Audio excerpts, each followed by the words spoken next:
Hello friends, आपका learn deep में स्वागत है। आज हम लोग भारत का संवैधानिक विकास के अगले पार्ट को देखेंगे। इससे पहले पार्ट को हम लोगों ने कल देखा था और इस पार्ट को देखने से पहले यह जो पार्ट है भारत का संवैधानिक विकास, यह आपको पढ़ा दिया गया है। आप मॉडर्न हिस्ट्री के प्लेलिस्ट में जाएंगे, वहाँ से आपको देखने को मिल जाएगा। तो आशा करते हैं आपका इसका पार्ट 1 आप देख लिए होंगे, क्योंकि इससे पहले उसका क्लास ले लिया गया है। और जो इसका क्लास अच्छे रूप से डिस्क्रिप्शन बॉक्स में डाला हुआ है, वहां से आप जा सकते हैं और उसमें विस्तार पूर्वक इस पर चर्चा की गई है। तो आशा करते हैं आप इस क्लास को देखने से पहले क्या करें, आप जो भारत का संवैधानिक विकास मॉडर्न हिस्ट्री में के प्लेलिस्ट में वहां से जाकर देख लें, और हम डिस्क्रिप्शन बॉक्स में भी नीचे लिंक डाल देंगे।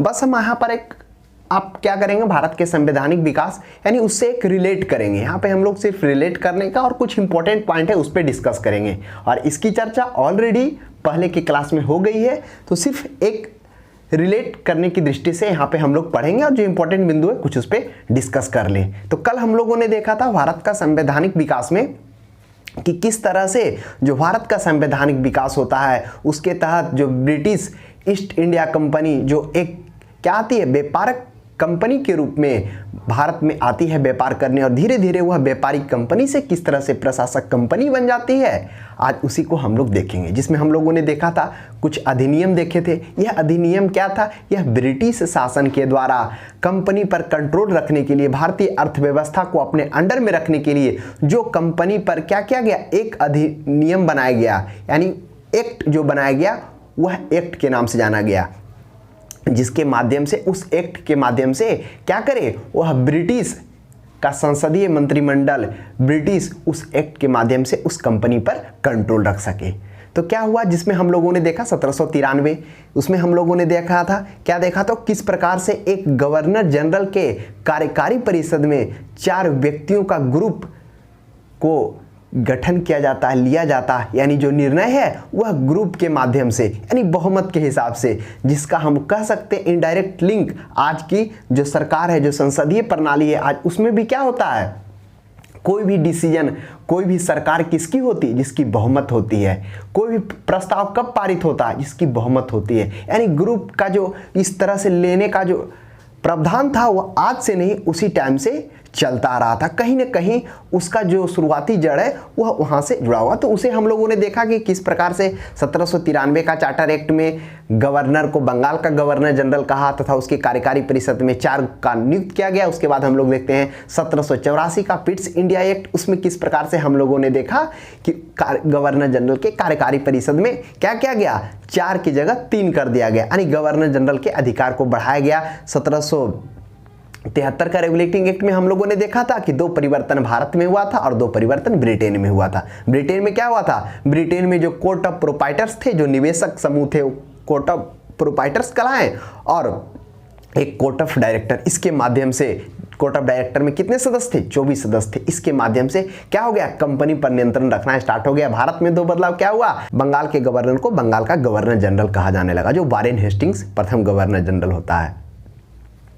उसके बाद हम लोगों ने पिट्स इंडिया एक्ट, जिसमें हम लोगों ने देखा कि उसके नियंत्रण को और बढ़ाया गया, बोर्ड ऑफ कंट्रोल की स्थापना की गई, जिसमें 6 सदस्य को नियुक्त किया गया। उस 6 सदस्य में एक सदस्य क्या होते थे, ब्रिटिश मंत्रिमंडल का एक सदस्य होते थे, जो हेड होते थे, जो उसको चलाते थे। उसके बाद हम लोगों ने देखा कॉर्नवालिस के संबंध में आया 1786 का एक्ट, जिसमें कॉर्नवालिस को सेनापति का प्रमुख भी बनाया गया। उसके बाद उसके शक्ति को बढ़ाया गया। उसके बाद हम लोग देखा 1793 ईस्वी में, जिसमें मद्रास और बम्बई को बंगाल का जो गवर्नर था उसको पर्यवेक्षक के रूप में नियुक्त किया गया। फिर हम लोगों ने देखा 1813 का चार्टर एक्ट, उसमें हम लोगों ने देखा था कि किस तरह से क्या हो गया, जब ब्रिटेन में औद्योगिक क्रांति का जन्म होता है, वह औद्योगिक क्रांति एक बाजार की आवश्यकता होती है, उसके माल को खपत करने के लिए, वस्तुओं को बिकने के लिए एक बाजार की आवश्यकता पड़ती है, और उसी क्रम में वह जो चुना जाता है भारत का बाजार, क्योंकि वह बहुत बृहत रूप में था। और उस समय क्या किया था, जो कंपनी का व्यापारिक एकाधिकार था, वह व्यापारिक एकाधिकार को हटा दिया जाता 1813 के चार्टर एक्ट में, केवल चीन और चाय पर हटा दिया जाता। फिर इसके 20 साल बाद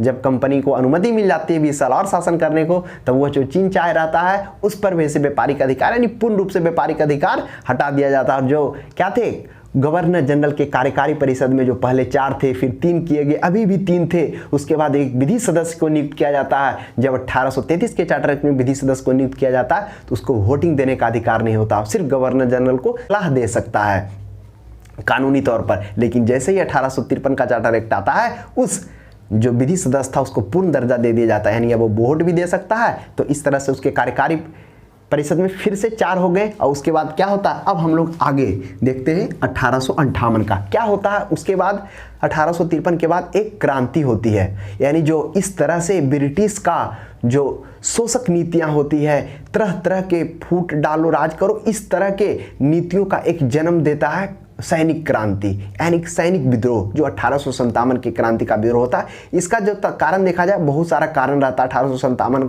के क्रांति का होना। सामाजिक कारण, आर्थिक कारण, सामाजिक आर्थिक कारण, सैनिक कारण, तत्कालिक कारण, वो सभी मिलकर एक बृहद सैनिक विद्रोह का जन्म देता है। सैनिक विद्रोह होता है, उसके बाद बहुत बड़ा बदलाव देखने को मिलता है। क्या बड़ा बदलाव देखने को मिलता है, बहुत बड़े लेवल पर जो सैनिक विद्रोह होता है। इस विद्रोह के बाद ब्रिटिश को ऐसा लगने लगता है कि सत्ता हमारे हाथ से निकलता जा रहा है, यानी कंट्रोल जो पावर था कंपनी का उसके हाथ से निकलता हुआ जाता है, क्योंकि यह जो विद्रोह था धीरे धीरे पूरे भारत में फैल चुका था। हाँ, इसका नेतृत्व करता सही नहीं था, नेतृत्व सही से नहीं हो रहा था। अगर काश नेतृत्व किया जाता तो इसका परिणाम कुछ और होता, लेकिन यह पूरे भारत में फैल चुका था। कहां से, बैरकपुर से निकलकर। तो उसके बाद क्या होता है, ब्रिटिश अधिकारी जो होता है, कंपनी का शासन समाप्त कर दिया जाता है। जो कंपनी का डायरेक्ट शासन रहता है भारत में, वहां से समाप्त कर क्या कर दिया जाता है, डायरेक्ट शासन अपने हाथों में, यानी क्राउन को सीधा शासन चला जाता है। और जो वाइसराय, जो पहले वाइसराय थे, वह क्या कर दिए जाते हैं, यानी जो पहले गवर्नर जनरल थे वह पद को हटाकर डायरेक्ट वाइसराय का पद गठन किया जाता है। वाइसराय का मतलब होता है डायरेक्ट क्या, राजा रानी का अधिकार।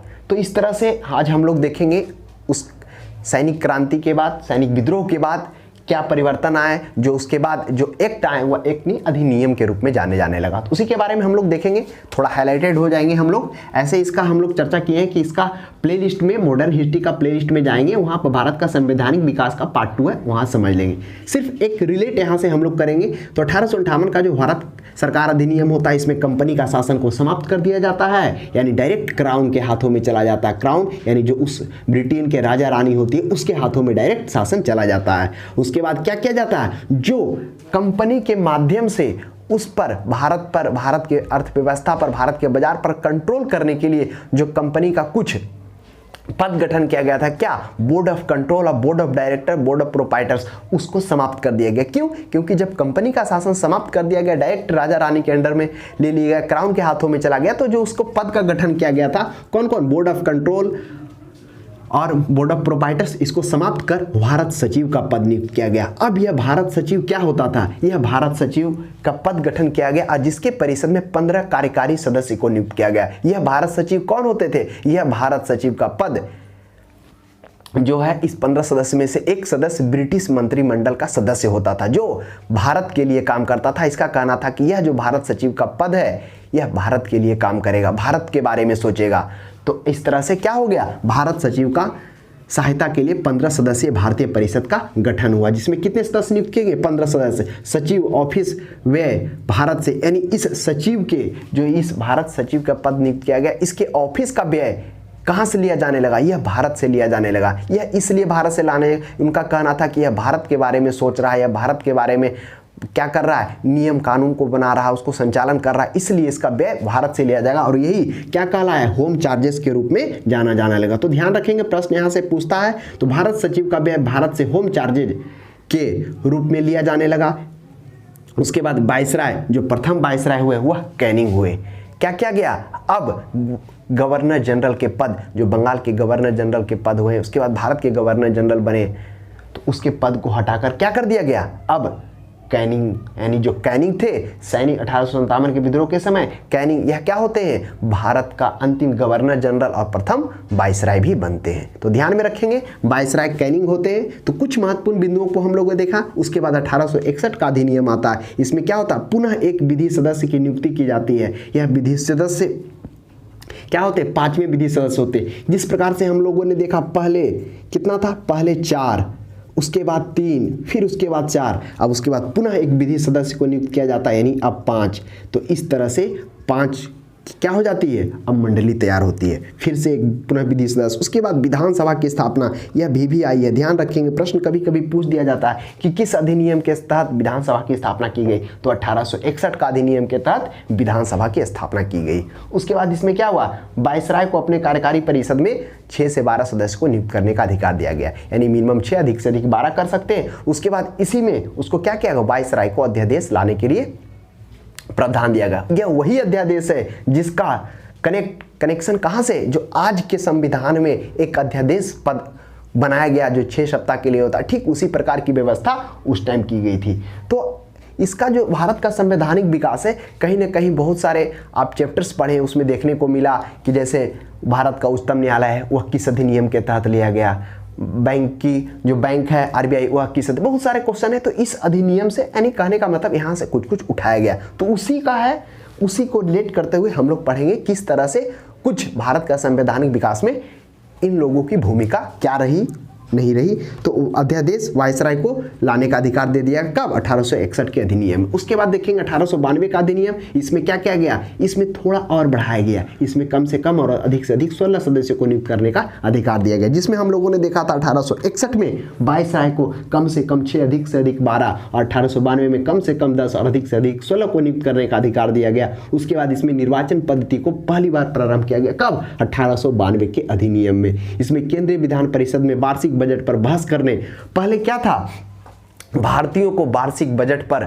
या विधान परिषद विधानसभा में बहस करने, प्रश्न पूछने का अधिकार नहीं था, लेकिन 1892 का अधिनियम में पहली बार भारतीयों को वार्षिक बजट पर बहस करने और प्रश्न पूछने का अधिकार था। हाँ, वह उनकी बातों को मानना ना मानना डिपेंड उन पर करता था, लेकिन जो है बजट पर, ऐसा नहीं कि सभी विषय पर इसको बहस और प्रश्न पूछने का थोड़ा अधिकार मिला। उसके बाद 1909 ईस्वी का अधिनियम आता है, यह जो मार्ले मिंटो के नाम से जाना जाता है, काफ़ी चर्चित और काफ़ी पूछे जाने वाला प्रश्न, मार्ले मिंटो सुधार 1909 ईस्वी में। इस समय मार्ले मिंटो क्या है, यह मार्ले क्या होते हैं, यह भारत का सचिव होते हैं, यानी यह जो भारत सचिव का पद कहाँ गठन किया गया था, यह ब्रिटेन में किया गया था, तो ध्यान में रखेंगे। तो मार्ले भारत सचिव होते हैं और मिंटो वायसराय होते हैं, तो यही मार्लो मिंटो मिलकर यह अधिनियम बनता है। इसमें क्या होता है, विधानमंडल के आकार में वृद्धि किया जाता है, उसकी संख्या को बढ़ाया जाता है। इस पर जिस तरह से हम लोगों ने देखा था कि भारतीयों को 1892 के अधिनियम में वार्षिक बजट पर बहस करने और प्रश्न पूछने का अधिकार मिला, जबकि 1909 ईस्वी के मार्ले मिंटो सुधार में क्या हो गया, वार्षिक बजट के अलावा सार्वजनिक विषय पर भी प्रश्न पूछने और बहस करने का पहली बार अधिकार मिला, तो ध्यान में रखेंगे। उसके बाद पृथक निर्वाचन के आधार पर मुस्लिम को आरक्षित सीट की व्यवस्था की गई, और इसी में पृथक निर्वाचन यानी मुस्लिम के लिए एक आरक्षण अलग से सीट का प्रावधान का मांग किया गया और वो दिया गया, तो ध्यान रखेंगे मुस्लिम के लिए पृथक निर्वाचन की व्यवस्था 1909 ईस्वी के मार्ले मिंटो सुधार में किया गया। मार्ले कौन था, वह भारत सचिव और मिंटो वायसराय था। और यह भारत सचिव क्या था, वह भारत सचिव था जो ब्रिटेन में भारत सचिव भारत के लिए एक पद का गठन किया गया था, और उसका जो खर्च है वो होम चार्जेस के रूप में जाना जाने लगा, जो भारत से लिया जाता था। उसके बाद 1919 का अधिनियम, यह क्या होता है, यह मॉन्टेग्यू चेम्सफोर्ड सुधार के नाम से जाना जाता है। काफ़ी चर्चित, काफ़ी पूछे जाने वाला प्रश्न आपको हर एक ऑब्जेक्टिव टाइप्स एग्जाम्स में देंगे, आपको ये कहीं ना कहीं क्वेश्चन मिल ही जाएगा। तो मॉन्टेग्यू का क्या थे, यह मॉन्टेग्यू भारत सचिव का पद पर रहते हैं, और चेम्सफोर्ड क्या होते हैं, यह रहते हैं वायसराय रहते हैं। इसमें क्या होता है, इसमें केंद्र में द्विसदनीय व्यवस्था की जाती है, यह वही द्विसदनीय व्यवस्था। देखिए इसका संबंध क्या है, यानी कनेक्शन, यह आज से द्विसदनीय की व्यवस्था आज नहीं पहले भी किया जा चुका है। केंद्र में किस तरह से एक उच्च सदन और एक केंद्रीय विधान परिषद, यानी जो अभी लोकसभा और राज्यसभा उच्च सदन और निम्न सदन के रूप में जाना जाता है, ठीक उसी प्रकार उच्च सदन काउंसिल ऑफ स्टेट होते थे जिसमें 60 सदस्यों की नियुक्ति की गई, और दूसरा केंद्रीय Vidhan Parishad council of assembly जिसमें 144 सदस्यों का सीट दिया गया। तो इस तरह से केंद्र में द्विसदनीय व्यवस्था कब प्रारंभ किया गया, यह 1919 ईस्वी के मॉन्टेग्यू चेम्सफोर्ड सुधार अधिनियम में पहली बार द्विसदनीय व्यवस्था की गई, जिसमें एक उच्च सदन और केंद्रीय विधानसभा के नाम से आना। उसके बाद प्रांतों में द्वैत शासन, क्या किया गया, प्रांतों में द्वैत शासन को लाया गया, एक आरक्षित और एक हस्तांतरित। आरक्षित में क्या होते थे, यह जो आरक्षित थे इसमें इंपॉर्टेंट विषय को रखा जाता था और ये ब्रिटिश अपने पास रखते थे। यानी आरक्षित में क्या हो गया, जैसे राजस्व से संबंधित, पैसे से संबंधित ये सभी विभाग आरक्षित में आते थे, जिसे क्या होते थे, ब्रिटिश अपने आप अपने पास रखते थे। और हस्तांतरित विषय, यह जो विषय होता था, यह इसमें क्या होता था, शिक्षा होता था, प्रशासनिक होता था, यानी वो सभी मामले जो क्या हो, पैसे से रिलेटेड नहीं हो, तो वह भारतीयों को दिया जाता था। और जो हस्तांतरित विषय था यह इसके तुलना में कम महत्वपूर्ण होने के बावजूद भी उत्तरदायी होता था, यानी इसका जवाब देना होता था। लेकिन यह इंपॉर्टेंट विषय होने के बावजूद भी यह पद उत्तरदायी नहीं था। तो यह प्रांतों में द्वैत शासन, यह वही द्वैत शासन है जो हम लोग पढ़े थे कब, बंगाल में द्वैत शासन 1765 से 72 में जो हुआ था वो अलग था, ये अलग है। ऐसा नहीं दोनों को आप जोड़ दीजिए अब वही है, तो आप ध्यान में रखेंगे वो अलग द्वैत शासन था, ये अलग था। ये प्रांतों में द्वैत शासन लाया गया 1919 के अधिनियम में, वो बंगाल में था, वो अलग था। हाँ, हालांकि मिलता जुलता जो सिद्धांत वही था, उसमें भी क्या किया गया था, 2 पद में बांट दिया गया था, यानी महत्वपूर्ण अधिकार को अंग्रेज अपने पास रख लिया था और बाकी सार्वजनिक को वहाँ के क्या कर दिया गया था, प्रशासक को दे दिया था। तो इस तरह से प्रांतों में द्वैत शासन 1919 के अधिनियम में पहली बार लाया गया। उसके प्रत्यक्ष चुनाव की व्यवस्था इसमें क्या की गया, प्रत्यक्ष चुनाव और सांप्रदायिक चुनाव सिखों के लिए भी इसमें प्रावधान किया गया। तो ध्यान में रखेंगे इसमें क्या क्या हुआ। 1919 के मॉन्टेग्यू चेम्सफोर्ड सुधार में हम लोगों ने देखा कि क्या हो गया, द्विसदनीय व्यवस्था, यानी उच्च सदन और केंद्रीय विधान परिषद, उच्च सदन में 60 और केंद्रीय विधान परिषद में 144। उसके बाद हम लोगों ने देखा प्रांतों में द्वैत शासन, एक हस्तांतरित और एक आरक्षित। जो हस्तांतरित था वह भारतीयों को दिया और हस्तांतरित यानी कहने का मतलब आरक्षित जो इंपॉर्टेंट जिसमें विभाग होता था पैसे और राजस्व संबंधित वो ब्रिटिशर्स अपने पास रखते हैं। उसके बाद प्रत्यक्ष चुनाव, सांप्रदायिक चुनाव सिखों के लिए भी इसमें आरक्षण की बात की जाती है, दिया जाता। उसके बाद आता 1935 का अधिनियम। यह अधिनियम क्या होता है, यह अखिल भारतीय संघ के निर्माण से भी जाना जाता है। यह केंद्र स्तर पर द्वैत शासन, जिस तरह से हम लोगों ने देखा था 1919 ईस्वी के मॉन्टेग्यू चेम्सफोर्ड सुधार ईस्वी में क्या होता है कि प्रांतों में द्वैत शासन रहता है, लेकिन इसमें प्रांतों में द्वैत शासन को हटाकर प्रांतों को स्वायत्तता दे दी जाता है, यानी प्रांत अपने हिसाब से अपने अनुसार वो काम कर सकती है। तो प्रांतों में द्वैत शासन कब हटाया गया, 1935 के अधिनियम में प्रांतों के द्वैत शासन हटाकर प्रांतों को स्वायत्तता दे दिया गया, यानी प्रांतों को खुद से अपना निर्णय डिसीजन लेने का अधिकार दे दिया गया। और वही जो है प्रांतों को हटाकर केंद्र में स्तर पर द्वैत शासन लाया जाता है। तो ध्यान में रखेंगे केंद्र स्तर पर द्वैत शासन कब, 1935 ईस्वी में। ऐसा नहीं आप कंफ्यूज हो जाइएगा, अगर प्रांतों में द्वैत शासन बात की जाए तो वह मॉन्टेग्यू चेम्सफोर्ड सुधार में, और अगर केंद्र स्तर पर बात की जाए तो 1935 का अधिनियम में। और प्रांतों में द्वैत शासन को समाप्त कर दिया गया, प्रांतों को स्वायत्तता दे दिया गया, यानी खुद से स्वयं निर्णय लेने का अधिकार दे दिया गया। 3 प्रकार की सूचियों को इसमें लाया गया। जिस तरह से हम लोगों ने देखा सूची था, जैसे अभी जो है संघ सूची, राज सूची, समवर्ती सूची, ठीक उसी प्रकार से उसमें विषय को रखा गया था, जिसमें बहुत सारे विषय को कुछ एक समूह में, दूसरे विषय को एक समूह में और तीसरे विषय को उसी प्रकार के उस समय 3 प्रकार की सूचियों की भी व्यवस्था की गई थी। तो इस तरह से हम लोगों ने क्या देखा कि ये जो विभिन्न अधिनियम हुए, हालांकि कुछ तो महत्वपूर्ण जरूर हुए, लेकिन जो ज़्यादा थे वो क्या थे, वह ब्रिटिश के शोषक नीतियों से ही जुड़े हुए थे, यानी ब्रिटिश के लाभ के लिए ही ये सब चलाए गए थे। हाँ, कुछ न कुछ जरूर इंपॉर्टेंट महत्वपूर्ण था, लेकिन ज़्यादा से ज़्यादा वह क्या था, वह ब्रिटिशों के लिए, वह अपने लाभ के लिए यह प्रकार के अधिनियम को लाए थे। तो इस तरह से उसके बाद हम लोग वो देखेंगे एक और संघीय न्यायालय एवं संघीय बैंक की स्थापना। जो संघीय न्यायालय पहली बार जो हुआ है, संघीय न्यायालय की स्थापना 1935 के अधिनियम में होती। इससे पहले के क्लास में हम लोगों ने क्या देखा था कि 1773 ईस्वी के रेगुलेटिंग एक्ट में क्या होता है, 1774 ईस्वी में कलकत्ता में उच्च न्यायालय की व्यवस्था की जाती है, जिसके जो होते हैं जज एलिजा इम्पे होते हैं, 3 अन्य न्यायाधीश होते हैं। वो अलग था, ये अलग है। ये संघीय न्यायालय की बात की जाए जो स्थापना की गई, उसके बाद संघीय बैंक आरबीआई, इसकी स्थापना 1935 ईस्वी के अधिनियम से गठन किया गया। प्रश्न यहाँ से भी कभी कभी पूछ दिए जाते हैं। तो इस तरह से हम लोगों ने क्या देखा, जो भारत का संवैधानिक विकास है वह इस अधिनियम, कुछ एक्ट जिससे वो क्या है इनडायरेक्टली रूप से उसका जुड़ाव वहाँ से है, यानी वहाँ से इसका सोर्स ऑफ दिखा हुआ है। तो इस तरह से हम लोगों ने आज की क्लास को देख लिया। अब आशा करते हैं कि पॉलिटी से रिलेटेड, यानी संविधान, कॉन्स्टिट्यूशन से रिलेटेड जितने भी महत्वपूर्ण टॉपिक था उसका क्रमबद्ध तरीके से हमने आपको लेकर आया, और इंपॉर्टेंट से इंपॉर्टेंट सभी महत्वपूर्ण बिंदु लगभग समाप्त हो गए। अगर आपकी नज़र से कोई